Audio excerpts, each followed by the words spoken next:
জনপ্ৰিয় শিল্পী কৃষ্ণমণি নাথৰ সৈতে নগাঁও জিলা আয়ুক্ত দেৱাশীষ শৰ্মাৰ কণ্ঠত ৰাভা সংগীত। বিষ্ণুপ্ৰসাদ ৰাভা দিৱস উপলক্ষে বৰ্ণাঢ্য কাৰ্যসূচীৰে আয়োজন কৰা হৈছে ৰাভা দিৱস।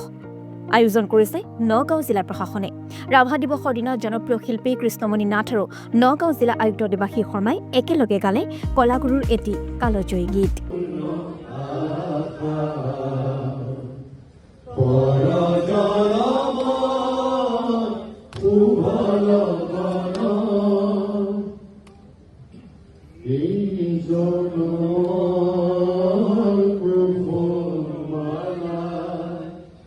যতনে তুমি গাঁথি ৰাখিলা এই জনমৰ প্ৰভুমালা, যতনে তুমি গাঁথি ৰাখিলা কাহাৰিও তুমি নিপিন্ধালা, কাহাৰিও তুমি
Gupute